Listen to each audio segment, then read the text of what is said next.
Sorry about that break there. I noticed that I was still connected to my VPN, and that creates some quality issues. So had to switch over to not being connected to the VPN. So as Thomas predicted, I had to switch to the just taking an HTTP request and manually translating that into the JSON object, and then doing the work. For whatever reason, I think that I had them out of order, and I probably could still do what I was wanting to do if I just fixed the order properly, but I ended up not wanting to mess with it. It was just going to be easier to do some of that code manually. The other thing that I changed is that this was doing a return here and saying it was returning a queue. Since I'm updating the queue as an iCollector, I don't need to actually return anything. I just need to add to this collection. So I had to remove that return so I could return these results. So I made some other changes here, but I want to go through the rest of what I did because the other changes in here are more relevant to what we're doing today. I added also a Twitch stream event handler. This is a very simple thing. The concept of this is that the webhook ingestion is only responsible for dealing with the webhook pieces of it. So accepting the webhook payload and verifying it, and then it sends it off to a queue. And the reason why is that you're supposed to send a response back very quickly to the webhook subscription, saying that it was okay or failed or whatever, so that it can process quickly. So we don't want to do a whole lot in there, but so the next thing that fires off is this Twitch stream event handler, and it hangs off of this Twitch stream activity queue, which is what we're updating in the webhook ingestion. So we basically take the event and shove it into this queue, and then this one will fire off whenever there's a new queue item there. And its responsibility then is to re-queue these into the various notification queues. Right now, this is kind of a redundant step because we've only got one notification service. It's the Twitter queue. But ideally, this would mux it out to a couple of different queues for a couple different services if we had something beyond just Twitter, or if we're having multiple Twitter, whatever. However we would do this. This is just to so we don't have to have all of our logic for every single notification service in a single function and risk running timeouts and all kinds of stuff. This basically will help us redistribute that. But right now it's a bit redundant because we're only doing to one service. So it kind of just basically takes it in and then re-queues it into the Twitter queue. So it's not very exciting. It doesn't do any logic whatsoever. The only actual thing other than logging is this line right here, where it's just adding the exact same thing back into the Twitter queue. So that fires off the Twitter event handler. So I did some investigation. I found this tweet envy library. I actually found it when I was looking up blogs that I was hoping somebody had already done this before. Azure Functions Twitter notification, right? Like, I did pretty much find a blog that had that. It's right here. And I judiciously took their code and updated it and modified it, but they were using this tweet envy library to do it, and it's pretty simple to use. You do have to have some secret setup, so I had to go and create my Twitter developer account. I needed to add a consumer key, consumer secret, and then I had to do some other stuff with an access token and access secret. I actually had to create a small little console app so that I could generate the access token and token secrets for accounts other than my own, because the developer account is in my Marky Kraus Twitter, but the target account for the notifications is the PowerShell Live Twitter feed. So I needed to basically update I needed to get an access token, an access secret for this app so that it could, so this app could impersonate the PowerShell Live user. So created a small little console app to do that, got my secrets, and got that all working in here. But the bulk of this is basically, it checks to see if the stream event is of type live. And if it's not, it just fails fast, it exits out. There could be other things that other than live, but right now we only care about live events.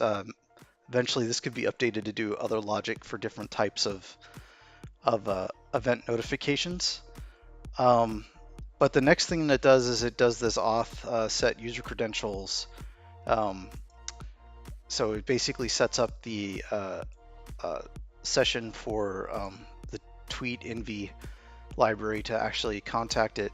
This is where it's creating the tweet. It's a very simple tweet. It's just going to have https twitch.tv stream event username, and then stream event username is now streaming live. Very simple tweet. I want to keep it small, just so it's not too invasive or anything. It's got the link, so that'll automatically create the nice visuals on the tweet for anyone consuming it.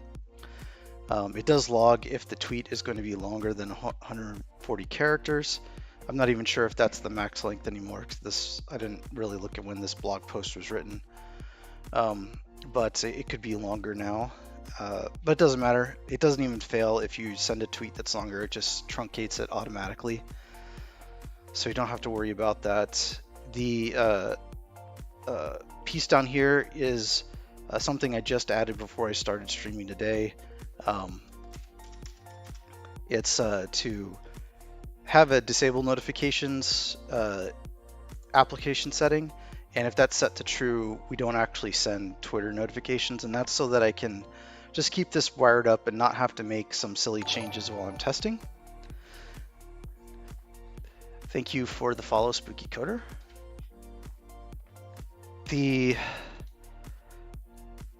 So what it does is it publishes the tweet with this tweet.publish tweet. It's very simple. This is like probably the easiest. Like to send a tweet, it's basically these two commands, right? That's freaking simple.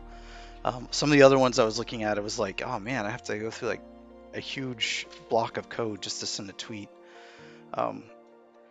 So I don't know how functional this library is. I didn't look too deep into it. I just saw that it was really easy to send a tweet, so I didn't really care. But they also don't do any kind of exceptions. So if published tweet is null, that means that it failed. So it logs the error. That does mean that this is a blocking event. There might be some async that I could do, but who cares?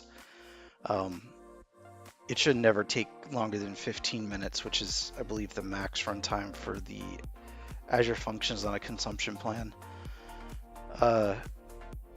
Then, logs that it was successful if it did with the published tweet ID. So it's a pretty simple thing.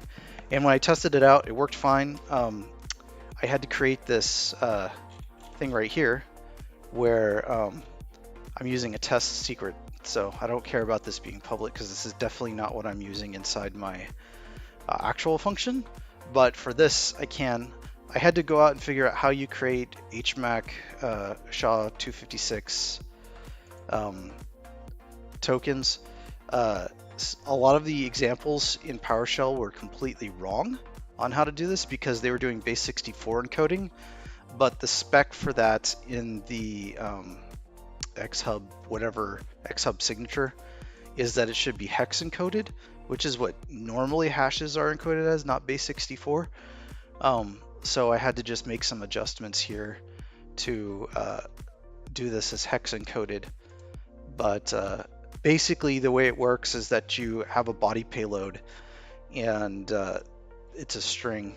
And so this is kind of like what would get sent. It's a body object with a data array, and inside there's a object that has like ID, user ID, blah, blah, blah, blah.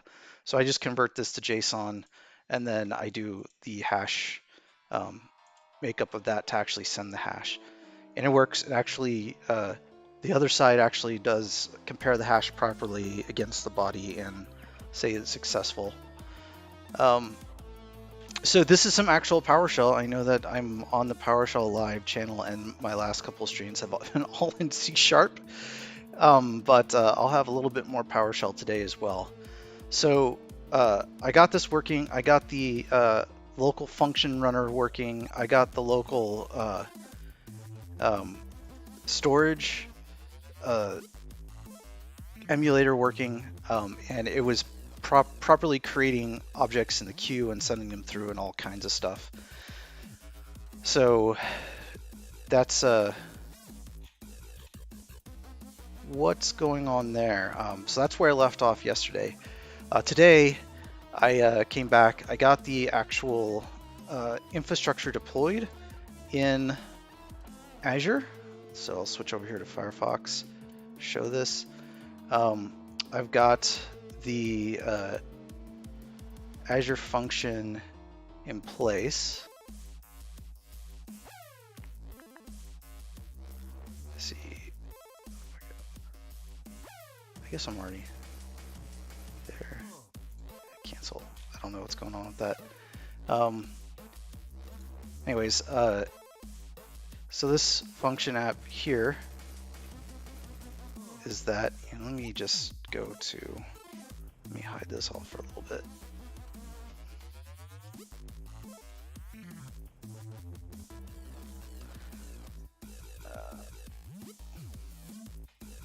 All right, this is a little better. I'm inside, I'm borrowing somebody else's tenant, and I don't want to show everything that they've got inside there, even though it's not much. I don't think there's anything really sensitive or anything like that, but just out of caution. So this is the resource group I created, and these are all the resources that are part of the app. The storage account that gets created with the stream notification app service and app service plan of the Azure functions. So these three things are all basically the Azure functions, and it's a consumption plan, and I'm just going to reuse that same storage account for the queues on it for my purposes.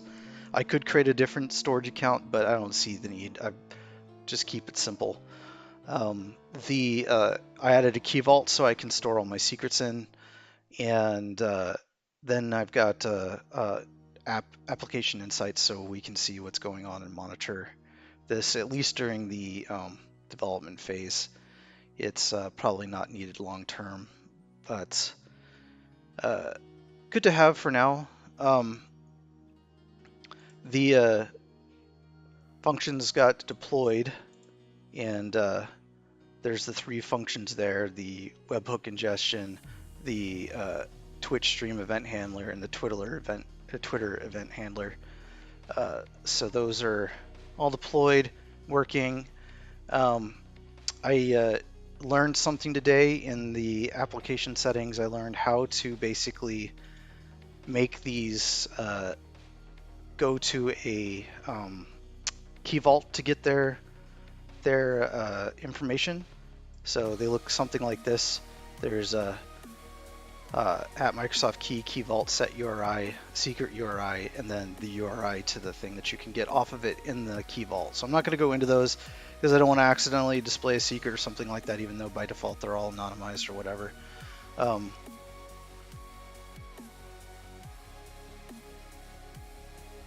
that's all. You don't have to create the queues for this.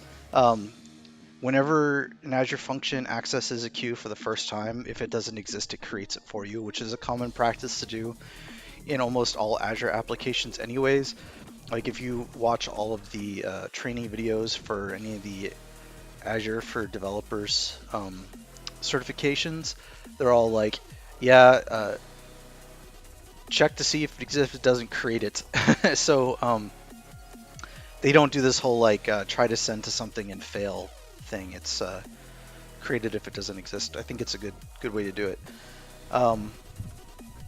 So I don't have to actually create the queues when I fire off this for the first time. Well, I don't actually need to use this though yet because I don't have any subscriptions in place, but I wanted to make sure that deploying worked. So we're there. So that brings us to where we're at now. So back in VS Code, the issues that I need to tackle today are that the Webhook Congestion piece, when I was reading through the contract from Twitch for how the webhook works, I was mistaken. So when you do the subscription, their subscription hub will asynchronously call out to your webhook endpoint, and they expect you to return some information from the endpoint. So they basically validate the endpoint exists as real and is listing and is doing webhook things. So it means that I had to change this. I originally had this limited to just post. I had to open it up to get because they do a get request on this. The thing that I had to do is add this logic here. So basically, I'm getting the hub mode query string item and checking to see if it's subscribed. If it is, I need to return the hub.challenge query string that they provide me with a 200 result. So that's what this is doing here. And then the other thing that I need to do is that if it doesn't have subscribe, so if it was error or something like that, I need to just log an error that the subscription failed. And I'm just logging the entire query string because that'll have all the relevant information in it that I need. And then send a 200 result, which is weird. They expect a 200 result whenever they send you a failed subscription. But I guess that makes sense to them. So I needed to implement this, but I haven't tested this. So I need to basically do some testing on this. So I've got my, let me add an app real quick to the screen.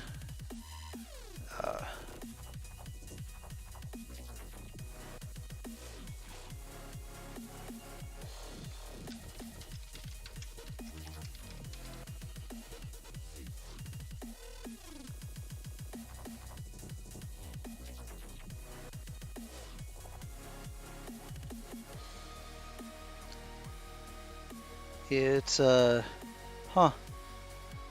look like I can add that to the screen. That sucks.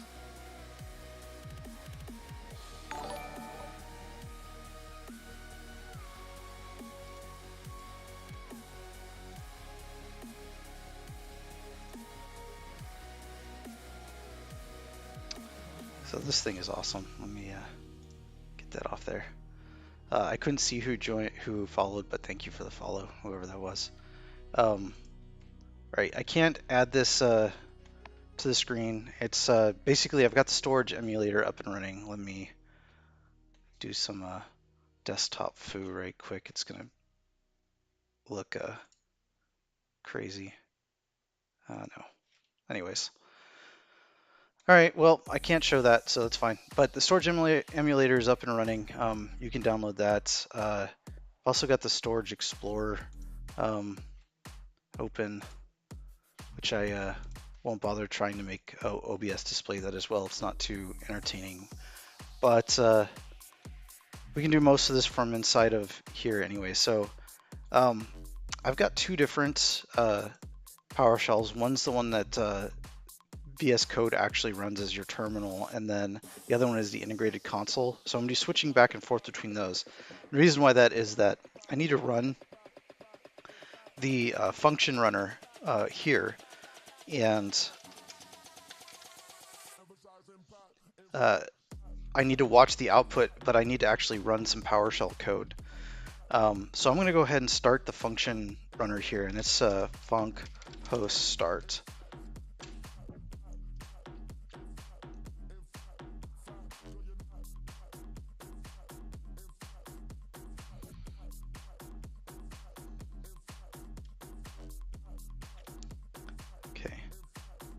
So you can see some information here about the startup, how it's running, and how there's an endpoint listening on post and get.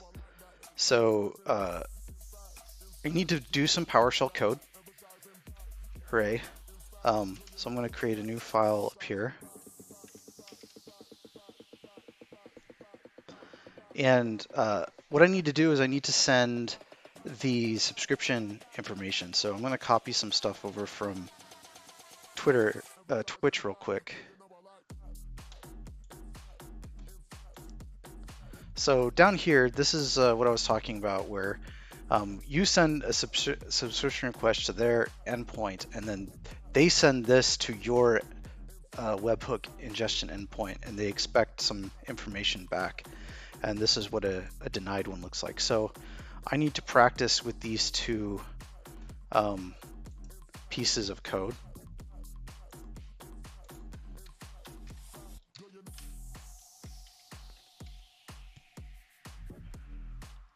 So I'll need to basically emulate this.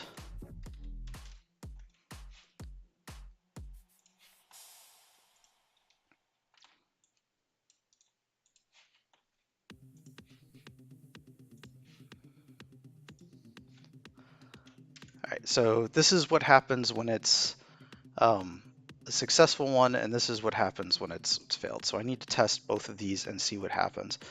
And in my settings, I've already disabled the Twitter notification, so it's not going to send out any Twitter notifications, I hope, assuming my code's correct. Anyways, this did build it from scratch, so we're good. So what I need to do is I just need to craft some URIs. So I'm going to do param URI equal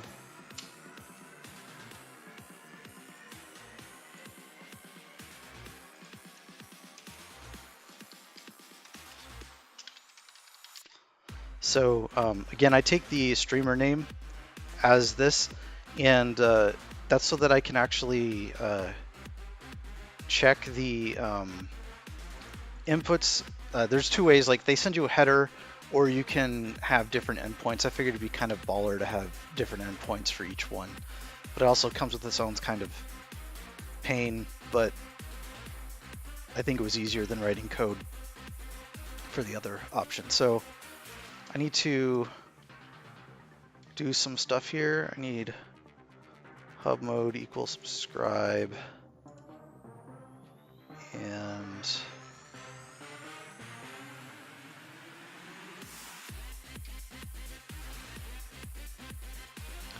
topic.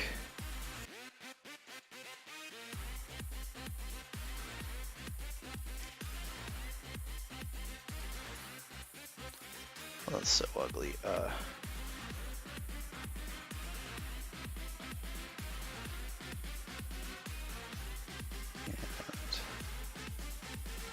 You know what? I think it's going to be easier for me to just copy this and like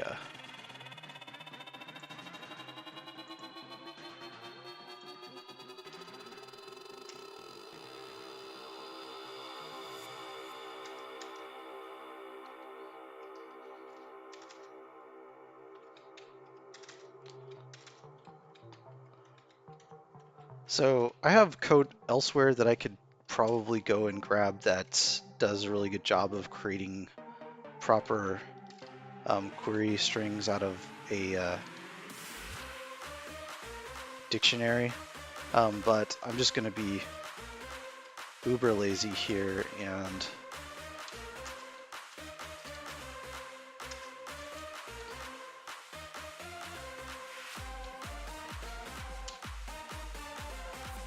basically join a bunch of strings together.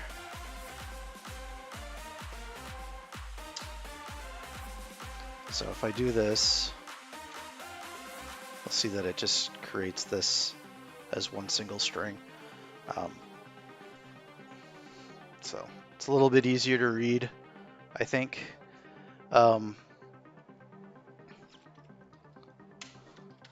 Method equals get, so baller.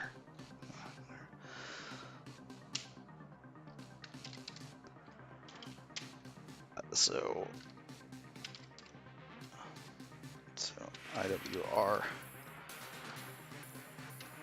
result.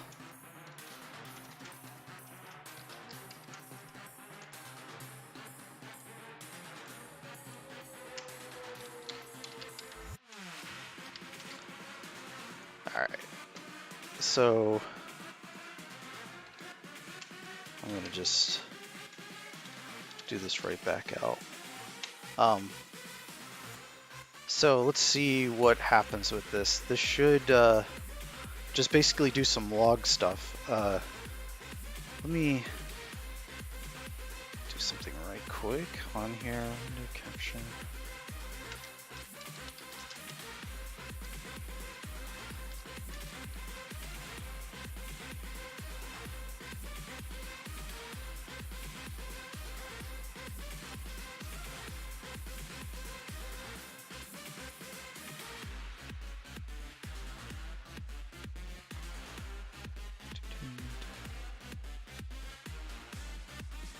This is really not possible. Like neither of these are possible. It's so weird.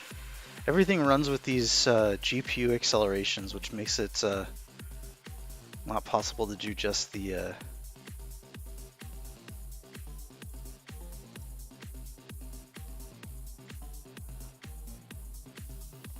makes it not possible to just show the window. Oh well.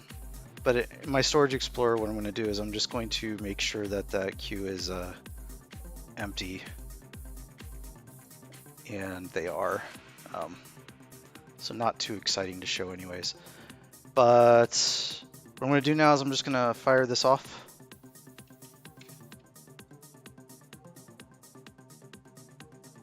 So I got a 200 OK, and the content was the challenge. So that looks like it works. If I go and I look at the information here, and I can see that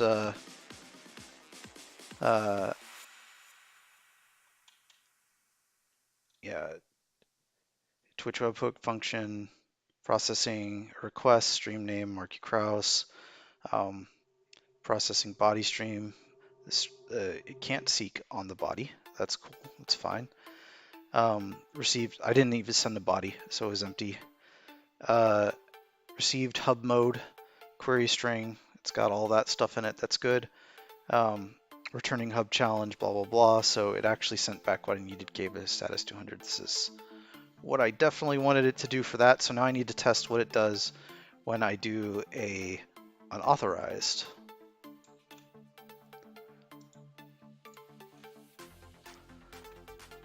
So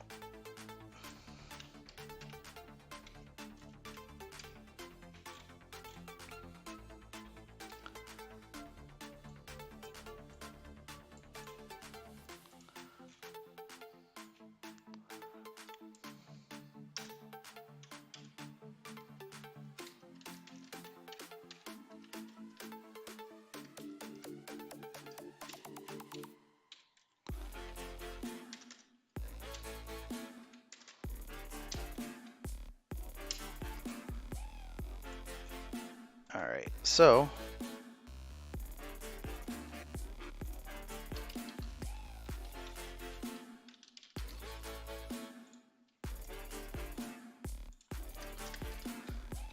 my spelling thing is complaining that I'm not using proper camel case there.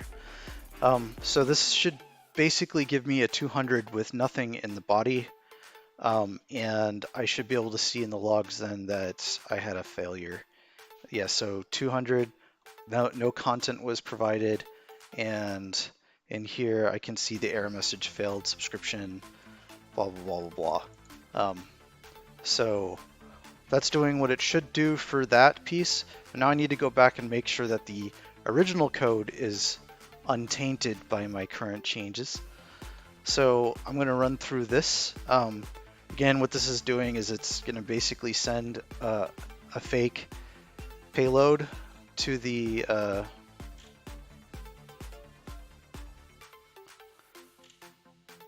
this should actually match up here. Actually, right. So this is going to send a fake webhook payload to the endpoint. Gave 200 OK with nothing back. And then let me look at the output here.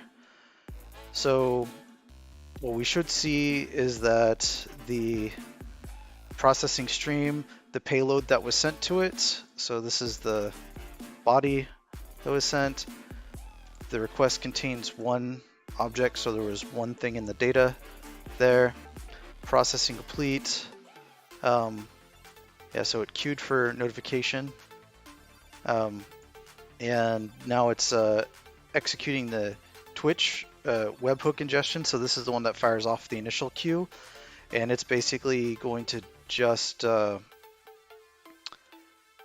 yeah, it basically just requeues that. So it doesn't, there's nothing that actually gets sent out here. But then the Twitch stream handler is processing this. Twitter queue added that thing, and then the Twitch stream event handler completed. Then it executes the Twitter event handler, which got that in, and it says notifications are disabled, so it exited. So that's good. So the other functions were triggered by the queue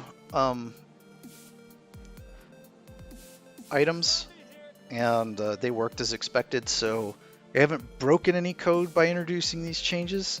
So that's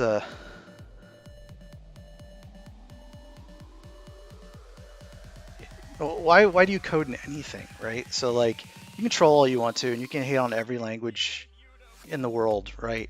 Like Bash, Python, Perl, C, C++, C#, Java, JavaScript. I mean, they all suck. Like all programming languages suck. And you can be, a hater on that, or you can just realize, like some people like certain languages, some people are really good at certain languages. Some languages are better tools for some things than others, and there's nothing wrong with using them. And if you don't like PowerShell, fine, but maybe go not like it on somebody else's stream, because this is kind of a PowerShell heavy stream.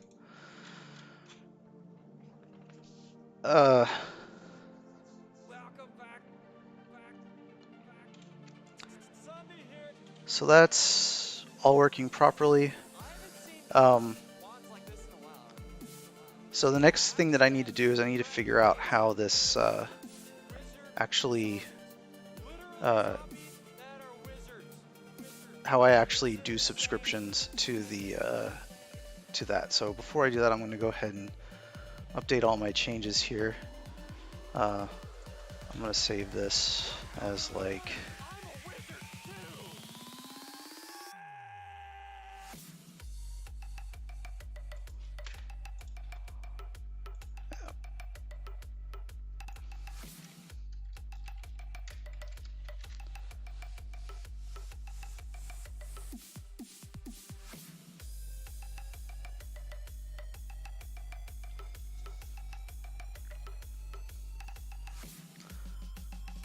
example usage. This is a example subscription callbacks.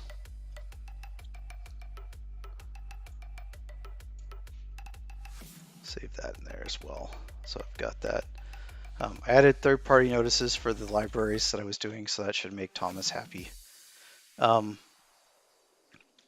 Saving my changes to the webhook congestion and my change to the Twitter event handler.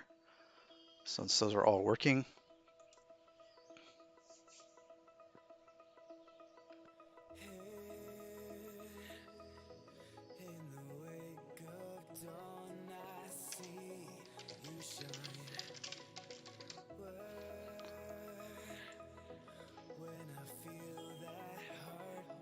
oops, stage them all, commit them, push up here. And I haven't done a full CI/CD pipeline for all of this yet. I just want to get the application piece working. So I do need to redeploy the app.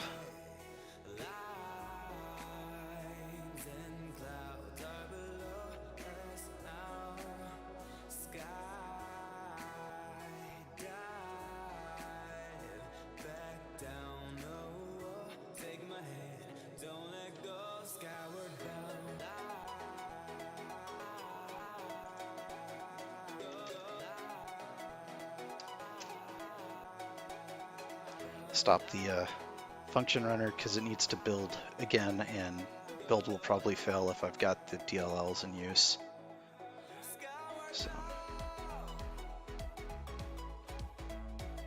this takes so long for something that like I use like just a few minutes ago in my head anyways.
Alright, so it completed publishing that, and I'm just going to connect to the log stream. There shouldn't be anything on the log stream, but because I'm not firing off anything against that, but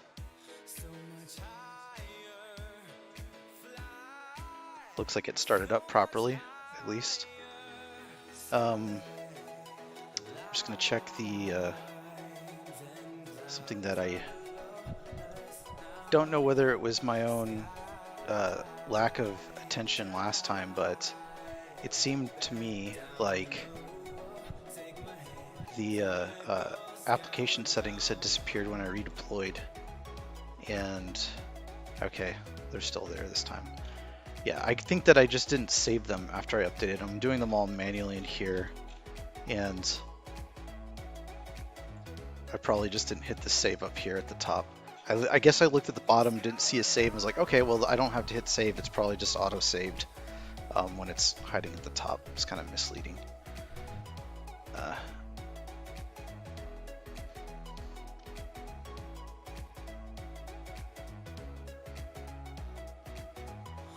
So I've redeployed that now. So now what I need to do is figure out how to actually subscribe for these notifications. And I have to say that I was a little confused by this, because it seems to me like you need to be authenticated, but it says authentication none is actually required for this, which is what? Like, I'm pretty sure I need to be authenticated, so I need to read through their authentication information to figure that out. Then I also need to go through and create some little PowerShell pieces to actually do the submission to this. So ultimately what I'd like to do is I'd like to have another piece of the Azure function responsible for maintaining subscriptions, and it will take a JSON payload with a list of channels, and it'll basically go out, find the channels that it's already subscribed to for those stream update topics, and if they're in the list, ignore them already. If they're not in the list but we're subscribed, then we need to unsubscribe. And then if they're in the list but we're not subscribed, we need to subscribe. So I'll work that out so that it'd be easier for me to just like update this. But I might not even worry about unsubscribing, and I might keep this really simple, because what I read here is that subscriptions only last 10 days, so you have to resubscribe every 10 days to stay committed. So what I could do is just, instead of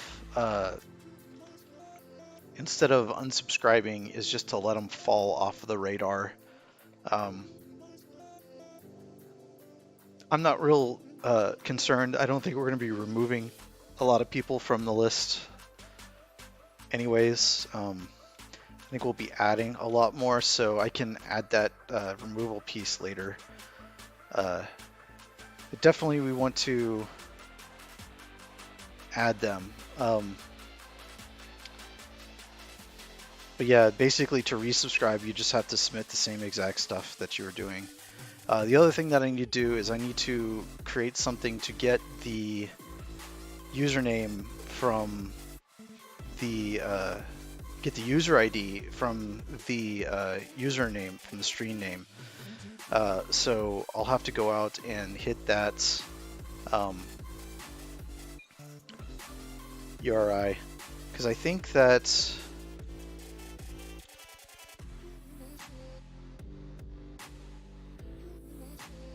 yeah. Anyway, so you have to use the stream ID when you subscribe and not the stream name or the username. So I'll have to do something that translates the username into the user ID. Or I can test it and see if it works with the user ID. Yeah, so you can query with the user login and you'll get the user ID back. So that might just be the easy way of doing it. The other thing I need to figure out is the authentication. I know they're using OAuth, but experience has taught me that OAuth is not OAuth. It's, OAuth-ish. Everyone implements it differently. So I'm going to need to read through their brand of craziness for authentication, do some research on that, and then come back and actually work on some more of this. So that's it for this part. Thanks for watching.